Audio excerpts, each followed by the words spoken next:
pas avoir te donner ça forcément entre parenthèses, mais bon. Et c'est déjà bien. Voilà. Eh bien, monsieur le maire, merci pour toute force là, on laissé pour David. Donc, on va dire ça. Le capitaine aussi, c'est ça, c'est beaucoup la tête, mais la pas forte, c'était football. La case était en bas, et David le football. Vous regardez la case, dissoyez tout partout à David. Il était aimé ça. Mais on ne peut pas dire autre chose. La nature, c'est la nature. Tant mieux pour lui. Elle a sa fille qui continue sur sa même proposition.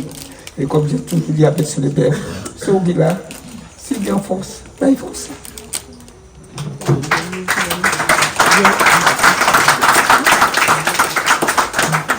Je vais quand même dire un petit mot pour remercier le maire et son conseil municipal d'avoir pensé à David. Ça m'a fait très chaud au cœur quand il m'a appelé. Et pour ça, je te remercie si tu es. Non, il n'y a pas de problème. Comme je l'ai dit, je l'ai fait vraiment avec plaisir, sincèrement, avec plaisir et sans aucun regret. Je pense que David le mérite. Et je discutais tout à l'heure avec Steven, il me disait, parce que je lui disais, voilà, j'avais pensé également à lui. Il m'a dit, ouais, David, t'es mérité, bien. Voilà. Oui, parce que d'énoncer son nom, les souvenirs reviennent. Et donner à ce complexe son nom, c'est vraiment pour nous une reconnaissance et qui est tout à fait logique. Puisque David, je pense qu'il restait plus souvent là qu'à la maison. Le terrain n'était pas tout à fait là, c'était juste après le pont, après le canal. On jouait depuis 15 heures jusqu'à pas d'heure, il n'y avait pas d'électricité. Et quand maman cherchait David, on savait où le trouver, hein, c'était sur le terrain. Donc c'est tout à fait logique que ce coin du quartier prenne l'appellation de son nom. Oui, après on ne pouvait pas prévoir que ça allait se passer comme ça, mais c'est vrai que de son vivant, pour tout ce qu'il a fait, tout ce qu'il a œuvré, je peux faire un résumé rapide. Et David, il a commencé à la résistance très jeune, à l'âge de 7-8 ans. Il avait l'opportunité d'aller dans d'autres clubs, mais son cœur était, on va dire, attaché à la couleur verte, à la résistance. Il a joué très longtemps et je vais dire à cause de ses études, il a dû partir en Martinique et là il a commencé à jouer avec les Glons du Lamentin. Ensuite il est revenu et encore à la résistance, après la SS, ça s'est enchaîné EDO, il a passé ses diplômes, mais il était né pour le football. C'est-à-dire que déjà, rien qu'à l'école, je me rappelle, on disait c'est pas un métier. Il disait je veux être footballeur professionnel. Et il a continué à dire ça très tard. Ah oui, mais moi mon frère, je le résume par un mot, amour. C'est-à-dire que moi, j'ai vu une dame qui me disait, vu qu'il travaillait à la Sécu, elle me disait, aïe, c'est un petit monde, à peine il était capable, c'est une carte vitale en moins, puis prévoir papier en moins. Et ça, il ne le disait pas. Hein. Il ne disait pas ce qu'il faisait pour les gens. Ça sortait du cœur, il faisait ce qu'il avait à faire pour aider la population, sans pour cela le crier sur les toits. Donc, il le faisait avec amour. On ne va pas dire qu'on ne s'attendait pas, puisque le maire nous a contactés. Mais comme je vous disais, ça fait remonter en nous. Pourtant, ça va faire bientôt 3 ans, mais il nous manque. Donc, le fait de prononcer son nom, de parler de lui, c'est normal. Je pense que c'est normal, puisque pour nous, on a du mal à digérer son départ. Il fallait être là aujourd'hui. Hein. David, c'était et ça reste encore la plus belle relation de toute ma vie. J'ai perdu plus qu'un ami. Et quand sa mère m'a appelé hier pour me dire ça, c'était compliqué pour moi de venir. Donc, j'ai dû m'organiser pour être là. Et le fait d'associer le parc et le terrain de football, c'est vrai que certes David est un passionné de foot, mais le parc a une valeur beaucoup plus symbolique à mes yeux parce que c'était notre petit coin de rendez-vous lorsqu'on devait partir en soirée.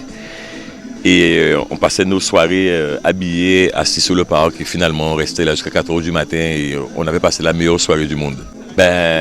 Ça me rassure, ça m'attriste qu'il ne soit pas là pour voir ça. Et ça me remplit d'émotions. C'est vrai que je suis content que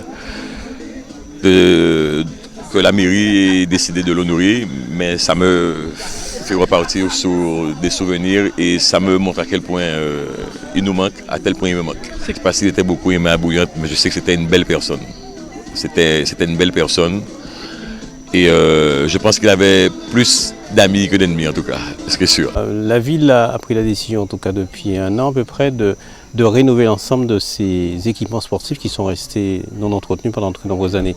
Et le parti pris que j'ai arrêté avec mon conseil municipal, c'est de dire que tous ces équipements-là, on va les baptiser en fonction des différents quartiers, des personnes, des personnages illustres qui se sont impliqués dans la vie associative. Et donc dans ce quartier en particulier, David Echard est un jeune qui a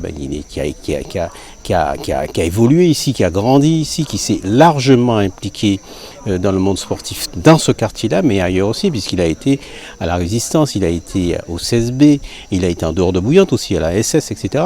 Et donc il est décédé il y a 2 ans, très jeune. Et donc on a pensé que dans ce quartier, c'était le nom de David Echard qu'il fallait donner le nom porté sur cet équipement sportif. Donc effectivement les parents ont été très satisfaits, beaucoup d'émotions parce qu'effectivement ça ravive, j'allais dire, la disparition de David. Mais effectivement c'est une manière aussi de dire qu'on n'a pas oublié celles et ceux qui se sont illustrés, celles et ceux qui se sont impliqués dans la vie des quartiers, en particulier dans le monde sportif. Et donc c'est avec un réel plaisir que mon conseil municipal et moi-même, nous avons décidé de baptiser ce plateau sportif et de loisirs, puisqu'on a aussi une aire de jeu qui est associée, du nom de David Echard. Ben oui, comme j'ai dit, David a été élevé ici, il vivait à 2 pas d'ici. Donc les gens de sa génération ont fréquenté ce quartier. Mais au-delà de ça, il s'est aussi impliqué pour la génération d'après. Steven Davidas, par exemple, que vous connaissez tous, qui est un jeune qui a beaucoup de talent sur le plan football, est issu de ce quartier-là et a été un des élèves de David. Et donc là-dessus, c'est à l'unanimité que tout le monde pense qu'effectivement, si on devait nommer cet équipement sportif le nom de quelqu'un, c'est forcément celui de David Echard. Oui, forcément, oui, bien sûr. On a d'autres équipements sportifs à inaugurer. Les travaux sont en train d'être terminés. Ces équipements-là feront l'objet d'un nom, enfin de quelqu'un qui s'est illustré sur le plan associatif, sur le plan sportif ou autre, en tout cas dans ces différents quartiers, parce qu'effectivement, il faut honorer la mémoire de celles et ceux, alors idéalement de leurs vivants, mais s'ils sont morts, ben, on va le faire quand même, celles et ceux qui se sont impliqués pour faire en sorte que la cohésion se maintienne dans les différents quartiers de Bouillante.